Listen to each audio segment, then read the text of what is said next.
Hello everyone, आज हम nucleic acids के बारे में बात करेंगे। हमारी बॉडी के अंदर सेल्स प्रेजेंट होते हैं। सेल्स के अंदर प्रेजेंट होता है न्यूक्लियस और इस न्यूक्लियस के अंदर प्रेजेंट होता है जेनेटिक मटेरियल। इसी जेनेटिक मटेरियल को हम बोल देते हैं न्यूक्लिक एसिड। अब ये जो न्यूक्लिक एसिड होते हैं, it could either be DNA या फिर ये हो सकता है आरएनए। जब हम बात करते हैं डीएनए के बारे में, तो डीएनए की फुल फॉर्म होती है डीऑक्सी राइबो न्यूक्लिक एसिड। ठीक है। और जब हम बात करते हैं आरएनए के बारे में, तो आरएनए की फुल फॉर्म होती है राइबो न्यूक्लिक एसिड। ठीक है। तो इनके बारे में हम बिल्कुल अच्छे से पढ़ेंगे कि डीएनए क्या होता है, उसके अंदर क्या प्रेजेंट होता है, आरएनए क्या होता है, उसके अंदर क्या प्रेजेंट होता है। सबसे पहले हम यहाँ पर डीएनए के बारे में बात करेंगे। जैसा अभी अभी हमने पढ़ा कि हमारे बॉडी जो है वो किसकी बनी होती है, सेल्स की। सेल के अंदर प्रेजेंट होता है न्यूक्लियस। अब न्यूक्लियस के अंदर जब हमारा सेल डिवाइड करने वाला होता है, तो हमारा ये जो डीएनए होता है वो कंडेंस होना शुरू कर देता है। और जब वो कंडेंस होता है तो वो कुछ इस तरीके का स्ट्रक्चर बना देता है और इस स्ट्रक्चर को हम बोल देते हैं क्रोमोसोम्स। ठीक है। अगर हम इस क्रोमोसोम को जूम इन करके देखते हैं तो हमें यहाँ पर क्या दिखाई देगा, हमें यहाँ पे एक थ्रेड टाइप दिखाई देगी जो कि लिपटी हुई है कुछ बीड्स के ऊपर। ठीक है। तो थ्रेड और बीड वाला हमें कुछ स्ट्रक्चर दिखाई देता है।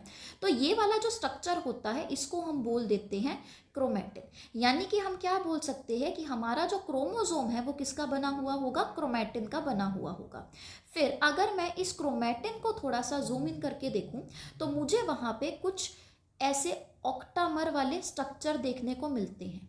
ऑक्टामर यानी कि यहाँ पे 8 प्रोटीन्स जो होंगे वो आपस में बाइंड होंगे। ठीक है। तो ऑक्टामर प्रेजेंट होगा प्रोटीन का और इसके ऊपर अपना जो डीएनए होगा वो लिपटा हुआ होगा।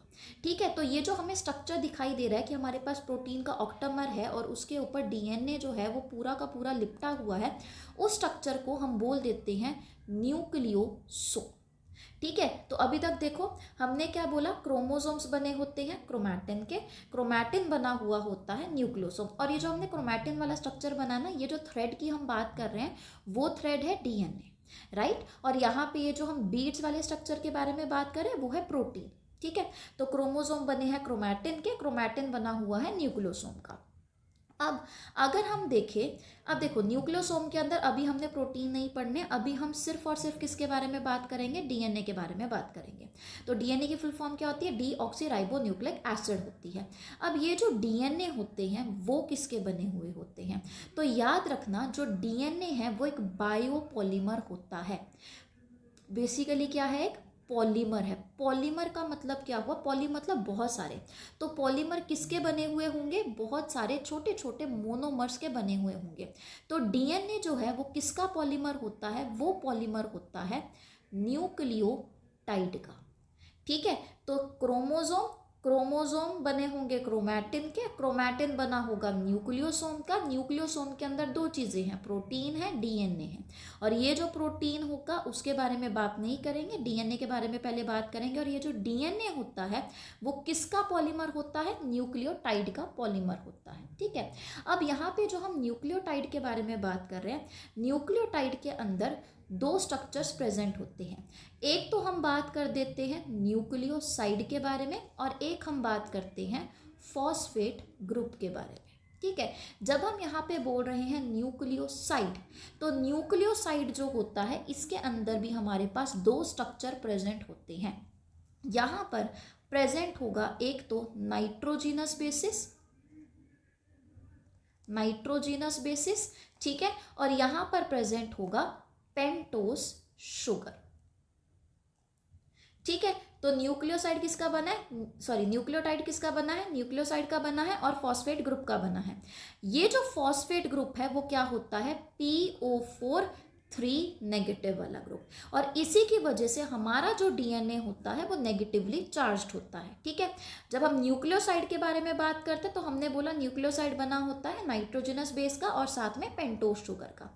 यहाँ पे सबसे पहले तो शुगर को देखते हैं। हमने क्या बोला, पेंटोस शुगर, यानी कि यहाँ पर हमारे पास जो रिंग बनेगी वो कितने की रिंग बनेगी, 5 की रिंग बनेगी। ठीक है, तो पेंटोज शुगर यहाँ पे प्रेजेंट होगा। अब क्योंकि हम बात कर रहे हैं डीएनए के बारे में, तो डीएनए के अंदर जो शुगर प्रेजेंट होगी उसको हम बोलेंगे डीऑक्सी राइबोस शुगर। ठीक है, डीएनए की फुल फॉर्म क्या होती है? Deoxy ribo nucleic acid. उसके अंदर जो शुगर प्रेजेंट होगी वो होगी डीऑक्सी राइबोस शुगर। अगर मैं यहाँ पे आरएनए के बारे में बात करूं तो आरएनए के अंदर कौन सी शुगर प्रेजेंट होगी? आरएनए के अंदर जो शुगर प्रेजेंट होगी वो होगी राइबोस शुगर। ठीक है, तो डीएनए के अंदर डीऑक्सीराइबोस शुगर होगी, आरएनए के अंदर राइबोस शुगर प्रेजेंट होगी। अब अगर हम यहाँ पे नाइट्रोजिनस बेसिस के बारे में बात करें तो इसको मैं अलग से ही लिखती हूँ। ठीक है, अभी हम किसके बारे में बात करेंगे? नाइट्रोजिनस बेसिस के बारे में। तो अगर मैं बात करूँ नाइट्रोजिनस बेसिस के बारे में, तो नाइट्रोजिनस बेसिस होते हैं दो तरीके के। एक होते हैं यहाँ पे प्यूरिन्स और एक यहाँ पे प्रेजेंट होते हैं पिरामिडिन्स। ठीक है, अगर मैं बात करूं प्यूरिन्स के बारे में, अब देखो ये वर्ड है छोटा, ये वर्ड है बड़ा। एक ट्रिक बता रही हूँ। ठीक है, ये वर्ड है छोटा, ये वर्ड है बड़ा। ठीक है, तो प्यूरिन्स जो है वो छोटा है तो वो बड़े को कैसे बोलेगा, कैसे बुलाएगा? उसको एजी करके बुलाएगा। ठीक है, तो यहाँ पे प्यूरिन्स के अंदर क्या प्रेजेंट होते हैं? एजी प्रेजेंट होते हैं। ए यानी कि एडेनिन प्रेजेंट होगा। ठीक है, और जी यानी कि ग्वानिन प्रेजेंट होगा। ठीक है, और यहाँ पे क्या प्रेजेंट है? पिरामिडीन। पिरामिडीन बड़ा है। ठीक है, तो यहाँ पे हम बोलते हैं सीटी। तो पिरामिडीन प्यूरिन को देके सीटी मार रहा है। ठीक है, तो सीटी, सी से क्या मतलब होगा? साइटोसिन, और टी से क्या मतलब होगा? थायामीन। ठीक है, तो प्यूरिन एजी और पिरामिडीन क्या है? सीटी। ये जो एजी और सीटी होते हैं वो कहाँ पे प्रेजेंट होंगे? डीएनए के अंदर प्रेजेंट होंगे।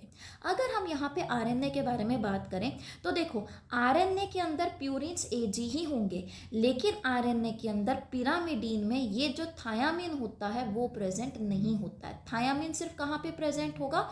वो डीएनए के अंदर प्रेजेंट होगा। ठीक है, लेकिन अगर मैं आरएनए के बारे में बात करूं तो आरएनए के अंदर प्रेजेंट होता है यू यानी कि यूरासिल प्रेजेंट होगा। ठीक है, तो डीएनए के अंदर क्या क्या प्रेजेंट है? एजीसीटी प्रेजेंट है, और आरएनए के अंदर क्या प्रेजेंट होगा? एजीसीयू प्रेजेंट होगा। ठीक है, थायामीन की जगह यूरेसिल आ जाएगा। तो हमें यहाँ पे बेसिकली डीएनए और आरएनए में फ़र्क क्या देखने को मिलता है कि हमारा जो डीएनए होता है वो डबल स्टैंडर्ड स्ट्रक्चर होता है और आरएनए ज़्यादातर सिंगल स्टैंडर्ड स्ट्रक्चर होता है। अब डीएनए कुछ हम इस तरीके से बनाते हैं, है ना?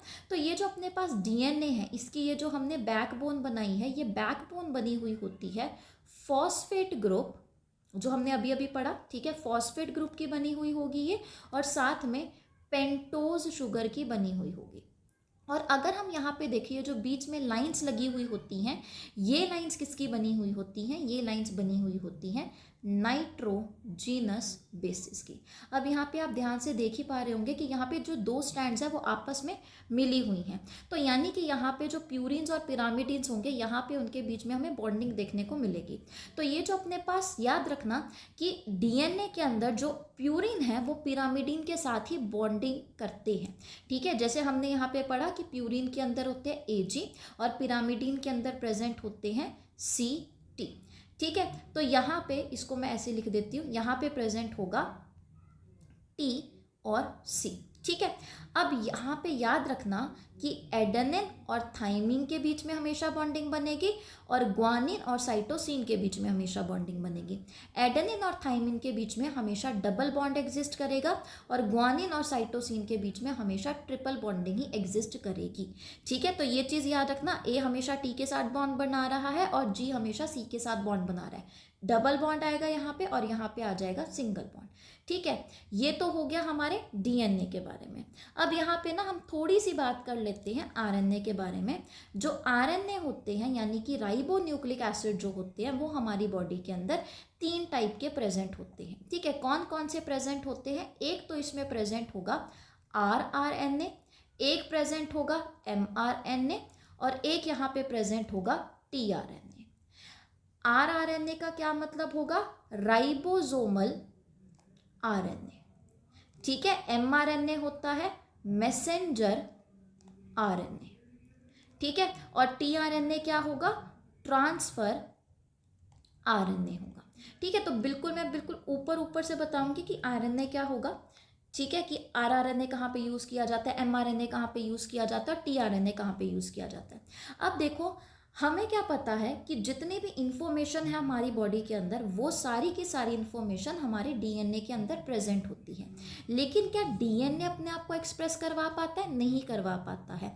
अपने आप की एक्सप्रेशन जो है वो प्रोटीन ही करवा पाता है। यानी कि डीएनए को किस में चेंज होना पड़ेगा, प्रोटीन में चेंज होना पड़ेगा। तो सबसे पहले ये जो डीएनए है वो चेंज होता है आरएनए के अंदर। और कौन से आरएनए के अंदर चेंज होगा? एमआरएनए, यानी कि मैसेंजर आरएनए के अंदर। तो ये जो मैसेंजर आरएनए होता है, इसके पास वही इंफॉर्मेशन प्रेजेंट होगी जो कि डीएनए के अंदर प्रेजेंट होगी। ठीक है, तो डीएनए किस में चेंज हुआ? एमआरएनए में चेंज हुआ। और ये जो एमआरएनए है वो किस में चेंज हो जाएगा? वो चेंज हो जाएगा प्रोटीन में। ठीक है, और ये जो प्रोटीन होगा वो अपनी एक्सप्रेशन करवा देगा। जैसे अपने आंखों का कलर की बारे में बात कर लो, ठीक है, बालों के कलर के बारे में बात कर लो, तो ये सारी की सारी जो एक्सप्रेशन हो रही है वो प्रोटीन करवा पा रहा है। और प्रोटीन ही क्यों करवा पा रहा है? क्योंकि उसको वहाँ से इन्फॉर्मेशन मिल रही है। तो डीएनए के पास इन्फॉर्मेशन है, आरएनए उसको मैसेज को लेके जाने का काम कर रहा है, और प्रोटीन उसकी एक्सप्रेशन करवा रहा होता है। ठीक है, तो यहाँ पे इसको कि डीएनए से एमआरएनए बना, एमआरएनए से प्रोटीन बन गया, तो इसको हम बोल देते हैं सेंट्रल डोगमा ऑफ लाइफ। ठीक है, क्या बोलेंगे इसको हम? सेंट्रल डोगमा ऑफ लाइफ बोल देंगे यहाँ पर। ओके, अब यहाँ पे ना थोड़ी सी एक और चीज़ देखो कि हमने जो अभी अभी बोला कि ये जो डीएनए है वो चेंज हो रहा है एमआरएनए के अंदर, तो इसको हम बोल देते हैं ट्रांसक्रिप्शन। ठीक है, जब डीएनए एमआरएनए में चेंज होता है तो उसको हम बोलते हैं ट्रांसक्रिप्शन। कभी कभी क्या होता है कि जो एमआरएनए है या जो आरएनए होता है वो किस में चेंज हो सकता है? डीएनए में चेंज हो सकता है। तो इसको हम अगर बोल रहे थे ट्रांसक्रिप्शन, तो इसके उल्टे को क्या बोल देंगे? Reverse transcription. ठीक है, इवन ये जो डीएनए है उससे डीएनए भी बन सकता है, तो उसको हम बोल देते हैं रेप्लिकेशन। अब अगर मैसेंजर आरएनए से प्रोटीन बनेगा तो उसको हम बोल देते हैं ट्रांसलेशन। ठीक है, तो ये यहाँ पे जो ट्रांसक्रिप्शन है, ट्रांसलेशन है, रेप्लिकेशन है, रिवर्स ट्रांसक्रिप्शन है, इनका भी आपको पता होना चाहिए कि किसको हम बोलते हैं। ठीक है, तो ये तो हमने पढ़ लिया कि मैसेंजर आरएनए क्या होता है। इसके बाद एक बार जब ये मैसेज लेके आ गया, अब क्या बनना है? प्रोटीन बनना है। हमारी बॉडी के अंदर प्रोटीन को कौन बनाता है? राइबोसोम्स बनाते हैं। यानी कि होगा क्या कि हमारी बॉडी के अंदर राइबोसोम्स के 2 सब यूनिट्स प्रेजेंट होते हैं। ठीक है, इस तरीके से एक लार्जर सब यूनिट प्रेजेंट होगा, एक स्मॉलर सब यूनिट प्रेजेंट होगा। अगर मैं प्रोकैरियोटिक सेल के बारे में बात करूं तो प्रोकैरियोटिक सेल के अंदर प्रेजेंट होता है 70S राइबोसोम। 70S किससे मिलके बना हुआ होता है? 70S बना हुआ होता है 30 + 50 से मिलके। अब आप बोलोगे 50 और 30 तो ये 70 नहीं बनाएंगे, लेकिन होता क्या है कि मेरी ये जो लार्जर सब यूनिट है और स्मॉलर सब यूनिट है ये यहाँ पे ओवरलैप भी कर रहे हैं। तो हम अगर टोटल इसको ओवरलैप वाले को माइनस कर दें तो अपने पास 70 बनेगा। ठीक है, अगर मैं यूकैरियोटिक सेल के बारे में बात करूँ तो यूकैरियोटिक सेल के अंदर 80S राइबोसोमल आरएनए प्रेजेंट होगा। ठीक है, राइबोसोम प्रेजेंट होगा। तो ये किसका मिलके बना हुआ होगा? 40 और साथ में 60 से मिलके बना हुआ होगा। ठीक है, ये भी आपको याद रखना है।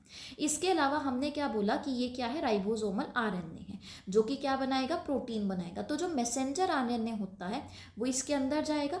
यहाँ पे अलग अलग साइट्स प्रेजेंट होती है। अभी मैं बिल्कुल डिटेल में नहीं पढ़ाऊंगी कि कौन कौन सी साइट्स प्रेजेंट होती है, बट एक ओवरव्यू दे रही हूँ कि यहाँ पे 3 साइट्स प्रेजेंट होती है। अब जैसे मान लो ये हमारे पास जो मैसेंजर आरएनए है ये कोड कर रहा है AUG के लिए।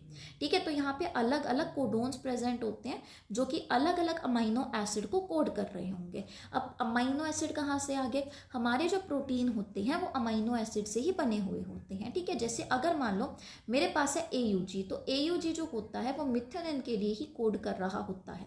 तो यहाँ पर होगा क्या कि ट्रांसफर आरएनए, देखो यहाँ पे एक और आरएनए आ गया जिसको हम क्या बोल रहे हैं, ट्रांसफर आरएनए बोल रहे हैं। तो ये जो ट्रांसफर आरएनए होगा, जहाँ पे जिस चीज़ का भी यहाँ पे कोड प्रेजेंट होगा, जैसे एयूजी था, ये स्टार्ट कोडोन भी होता है, ये मिथनिन को भी कोड करता है। तो मैं अभी बात कर रही हूँ मिथनिन के लिए।